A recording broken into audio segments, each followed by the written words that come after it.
चलिए अब बात करते हैं देश के अन्नदाता की, जो दिल्ली के बॉर्डर पर लगभग 8 दिन से अपनी मांगों के साथ डटे हुए हैं। अन्नदाताओं की मांगों पर लगातार बातचीत चल रही है, बैठकों का दौर चल रहा है, लेकिन बड़ा सवाल यह कि दिल्ली के सामने इस तरीके का संकट आखिर कब तक बना रहेगा? क्या वाकई कोई समाधान निकल पाएगा? क्या वाकई दिल्ली में सफर करने वाले, आने जाने वाले लोगों को राहत मिल पाएगी?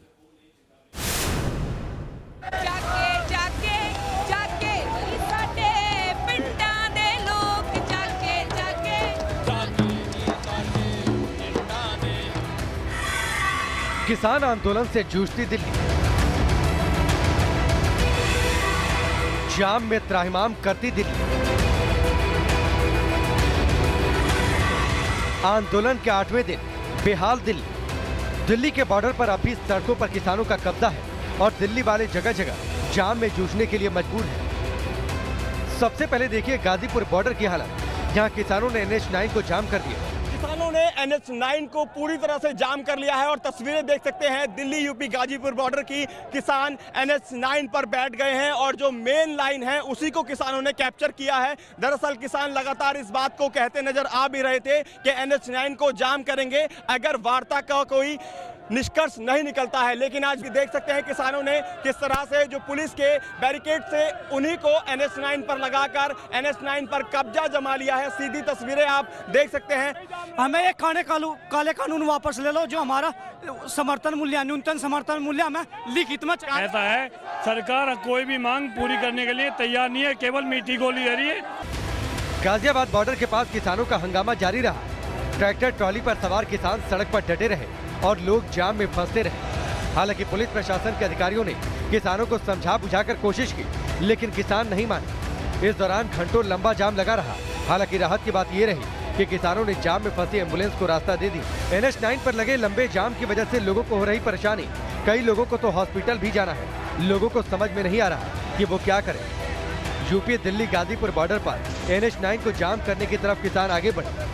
NH9 पर किसानों ने कब्जा कर लिया और उसे जाम कर दिया।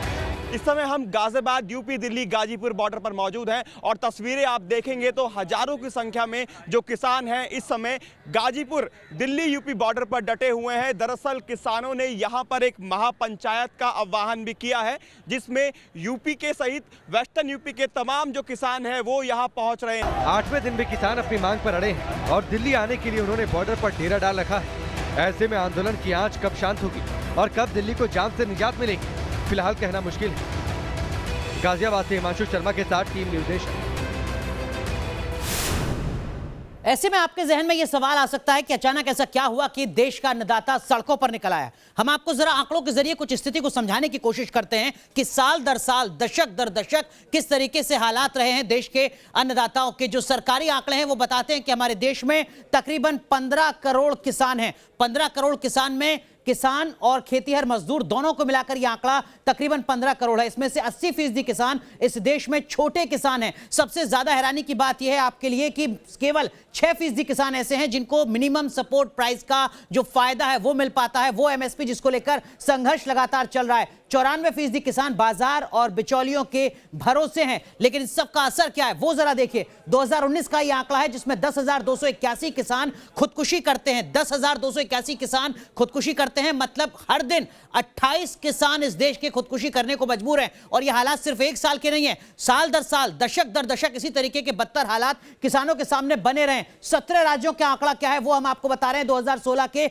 आर्थिक सर्वेक्षण के मुताबिक, जिसके मुताबिक किसान परिवारों की जो सालाना आमदनी है वो सिर्फ 20,000 रुपए है। यह सरकारी आंकड़ा है, यानी 1770 रुपए में हर किसान परिवार हर महीने का अपना खर्चा चलाता है। आप अंदाजा लगा सकते हैं कि क्या वाकई 1700 रुपए में किसान परिवार अपने घर का गुजर बसर कर सकता है। कुछ और आंकड़े समझिए। 2000 से 2017 यानी अलग अलग राजनीतिक दल सत्ता में आते रहे, सत्ता से जाते रहे। 17 साल का ये किसानों का सफर, जिसके मुताबिक हर घंटे औसतन 30 करोड़ रुपए का नुकसान हर किसान को यहां पर भुगतना पड़ा है। यह नुकसान तकरीबन 45 लाख करोड़ का है, सिर्फ खेती और किसानी से जुड़ा हुआ।